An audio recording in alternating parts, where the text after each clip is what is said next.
Hello my dear subscribers, ఇప్పుడు వచ్చేసరికి mehndi function కోసం అయితే డెకరేషన్ అయితే సెలెక్ట్ చేశారు. చూడండి, అంతా కూడా గొడుగుల థీమ్తో కలర్ఫుల్గా అయితే డెకరేషన్ చేయడం జరిగింది. మధ్య మధ్యలో ఫ్లవర్స్తో పెట్టి కొంచెం డెకరేషన్ స్టార్ట్ చేశాము. ఇంకా ఫ్యామిలీ అంతా కూడా ఒక చోట గ్యాదర్ అయిపోయి మెహందీ పెట్టించుకోవడానికి అయితే రెడీ అయిపోయాము.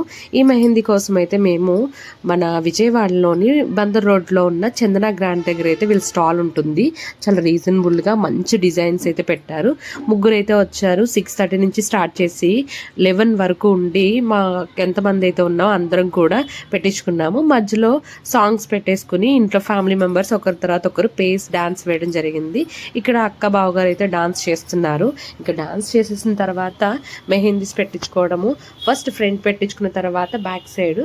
ఇంకా అందరికన్నా లేట్గా అయితే నేనే పెట్టించుకున్న తర్వాత లాస్ట్లో వీడియోస్ పెట్టించుకున్నాను.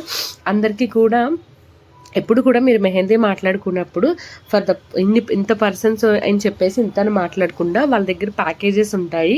అంటే 16 మందికి ఇంత ప్యాకేజ్, 23 మెంబర్స్కి ఇంత ప్యాకేజ్ అని చెప్పేసి వాళ్ళు ఒక ప్యాకేజ్ ఇస్తారు. ఆ ప్యాకేజ్ ప్రకారం మనకి సరిపోతే కనుక ఆ ప్యాకేజ్ మాట్లాడుకోవచ్చు. లేదు అనుకుంటే ఇండివిజువల్గా అయితే కనుక కొంచెం ఎక్కువ అయిపోతుంది అన్నట్టు అనిపించింది. ప్యాకేజే మనకు కొంచెం బెటర్ అనిపించింది మాకు.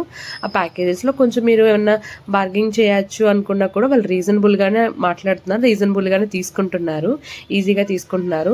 మీరు ఎప్పుడు మెహందీ పెట్టించుకుందాం అన్నా కూడా మీరు ఎక్కువ ఒక 3-4 స్టాల్స్ని మీరు కావాల్సిన డిజైన్స్, ఎంతమంది ఉన్నారు, ఎక్కడి వరకు పెట్టించుకోవాలి, ఫుల్ హ్యాండ్స్ పెట్టించుకోవాలా లేదా అరబిక్ స్టైలా అని చెప్పేసి ముందుగా మీరు డిసైడ్ అయిన తర్వాత 3-4 స్టాల్స్ని మీరు ముందు ప్రైజింగ్ డీటెయిల్స్ అన్నీ అడిగిన తర్వాత మీరు ఫిక్స్ అవ్వండి.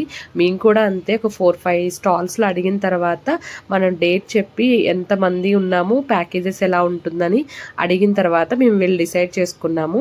వీళ్ళు కూడా 3 మెంబర్స్ వచ్చారు, చాలా బాగా అయితే పెట్టారు. ముందు వచ్చిన తర్వాత ఫస్ట్ పెళ్లి కూతురికి అయితే బ్రైడ్కి స్టార్ట్ చేయరు. ముందు ఒక 10 మెంబర్స్కి ఒక మినిమం ఒక 10 మెంబర్స్కి అయితే ముందు పెద్దవాళ్ళందరికీ పెట్టించుకుంటూ వచ్చేస్తారు. తర్వాత ఇద్దరు మాత్రం మిగిలిన వాళ్ళందరికీ పెడుతూ ఉంటే మాత్రం బ్రైడ్కి మాత్రం ఒకరు చాలా థిన్గా మనకు కావాల్సిన డిజైన్స్ అన్నీ కూడా పెడుతూ ఉంటారు. మేము డిజైన్స్ కూడా ముందే చూపించాము. ఎల్బో హ్యాండ్ నుంచి అరిచేతుల వరకు ఏ డిజైన్ వచ్చినా పర్వాలేదు. బట్ అరిచేతుల్లో వచ్చేసరికి మేము కొంచెం పర్టికులర్గా నేమ్స్ ఉన్న సింబల్స్ రావాలి. దాంతోపాటు ఒక హ్యాండ్లో అయితే బ్రైడ్ అండ్ గ్రూమ్ మ్యారేజ్ చేస్తున్నట్టుగా, మ్యారేజ్ దండలు మార్చుకున్నట్టు ఒక థీమ్ అయితే ఉంటుంది. ఆ విధంగా కావాలని ముందుగా చెప్పాము. దాన్ని చెప్పిన తర్వాత వాళ్ళ దగ్గర ఉన్న డిజైన్స్ చూపిస్తారు.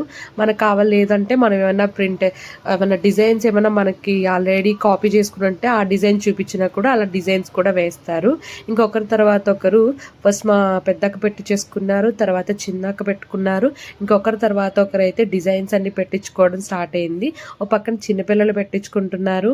ఇంకా అందరికీ పెట్టించుకున్న తర్వాత లాస్ట్లో నేను అయితే ఇక్కడ మీకు గొడుగు థీమ్లో అయితే మేము మెహందీ సెట్ అంతా వేసాం కదా. మీ అందరికీ ఒక చిన్న క్వశ్చన్ అయితే అడుగుతాను. అసలు గొడుగు ఎందుకు అసలు దాన్ని తయారు చేశారు అనేది మీకు తెలిస్తే కమెంట్ చేయండి. అయితే గొడుగు అనేది పదం అయితే మనకి ఫస్ట్ లాటిన్లో అంబ్రిల్లా అని చెప్పేసి అంటారు. సో అంబ్రా అంటే మనకి నీడ అని చెప్పేసి, నిల్లా అంటే వచ్చేసరికి చిన్నదని అర్థము, చిన్న నీడ అని చెప్పేసి అలాగ ఒక అర్థం అయితే ఉంటుంది. మన ఇండియాలో భారతదేశంలో అయితే కనుక మొదటిగా ఇప్పుడైతే నైలాన్ క్లాత్తో అయితే దాన్ని రౌండ్గా షేప్లో అయితే తయారు చేస్తున్నారు. మనకి ఇది వరకు పాతకాలంలో అయితే తాటాకులు ఉంటాయి చూసారా, తాటాకుల చెట్టుతోనే మనకి ఇలా గొడుగులు తయారు చేసేవారు. దాంతో కాకుండా మన పురాణ కాలాల్లో కూడా గొడుగుల ప్రస్తావన చాలానే ఉంటుంది. ఒక చిన్న కథ కూడా ఉందండి. పురాణాల ప్రకారం అయితే జమదాగ్ని మనకి ఎక్కువ బాణాలు వేస్తూ ఉంటే వాళ్ళ వైఫ్ అయితే బాణాలు సేకరించి తీసుకురావాల్సి అయితే ఒక రోజు మాత్రం బాణాలు తీసుకురావడానికి చాలా టైం పడుతుంది. ఆ టైం ఎందుకు పట్టిందని రాగానే జమదగ్ని అడిగినప్పుడు వాళ్ళ వైఫ్ ఏం చెప్తుందంటే, ఈరోజు సూర్యుడి కాంతి చాలా ఎక్కువగా ఉండడం వల్ల బాణాలు సేకరించడానికి నాకు టైం పట్టిందని చెప్పేసి చెప్తా ఉంటారు. అప్పుడు సూర్యుడి మీదకి ఆయన బాణం వేయడం వల్ల సూర్య భగవానుడు ఈవిడికి ఇలా ప్రొటెక్ట్ చేసుకోవడానికి, ఆయన నుంచి వచ్చే కిరణాలకి ప్రొటెక్ట్ చేసుకోవడానికి ఇలా గొడుగు టైప్లో ఒక వస్తువు అయితే తయారు చేసి ఇవ్వడం జరిగింది. అప్పటి నుంచి కూడా గొడుగుని మనం రామాయణం మహాభారతంలో కూడా రాజుల పైన బంగారపు గొడుగులు పెట్టుకోవడము, లేకపోతే రాజులు మనకి ఏమంటారు కోట నుంచి బయటకు వస్తున్నప్పుడు వాళ్ళకి ప్రొటెక్ట్ చేయగా గొడుగులు పెట్టుకోవడం ఇవన్నీ ఉంటుంది. ఇదంతా కూడా గొడుగు సంబంధించిన ఒక ట్రెడిషన్ మాట. అక్కడి నుంచి వచ్చింది. మొదటిగా అయితే గొడుగులు ఎక్కువగా చైనా వాళ్ళు ప్రిపేర్ చేస్తారని కొంతమంది అంటారు. లేదు గొడుగులు షాప్ అసలు లండన్లో ఉందని చెప్పేసి కొంతమంది అంటారు. అంటే డిఫరెంట్గా అయితే కొన్ని ఇన్ఫర్మేషన్ అయితే మనకి ఇంటర్నెట్లో హల్చల్ జరుగుతుంది. ఏదైతే ఏమైంది కానీ గొడుగు అసలు ఎందుకు మొదలు పెట్టారనేది కూడా నేను లాస్ట్లో మీకు రివీల్ చేస్తాను. అయితే ఇక్కడ ఒకరి తర్వాత ఒకరు పెట్టించుకుంటున్నారు కదా. ఇప్పుడు అత్తయ్య అయితే గోరింతాకు పెట్టించుకుంటున్నారు. ఇప్పుడు గోరింతాకు అనేది మనము ఇదివరకు ఆకు పెట్టుకునే వాళ్ళము. గోరింతాకు పెట్టుకోవడం వల్ల కూడా ఆరోగ్యం ఉంది. ఒంట్లో ఉన్న వేడి అనేది తగ్గిపోతుంది గోరింతాకు పెట్టుకోవడం వల్ల. ఇదివరకు అయితే మన పెద్దవాళ్ళందరూ కూడా ఒకసారి గోరింతాకు పోయేలోపు మళ్ళీ పెట్టుకుంటూ ఉండేవారు. ఇప్పుడు చాలా తక్కువ ఫంక్షన్స్కి పెళ్ళిళ్ళకి మాత్రమే గోరింతాకు పెట్టుకుంటూ ఉన్నారు. గోరింతాకుని పార్వతీదేవి యొక్క స్వరూపంగా కూడా చెప్తారు. ఆమె ఒంటి నుంచి వచ్చిన ఒక దానివల్ల గోరింతాకు మొక్క మొలిచింది అని కూడా చెప్తూ ఉంటారు. మీకు ఆ కథ తెలిస్తే కనుక కమెంట్ చేయడం మర్చిపోకండి. ఇంకా ఫైనల్గా గొడుగు ఎందుకు అని చెప్పేసి అన్నాను కదా.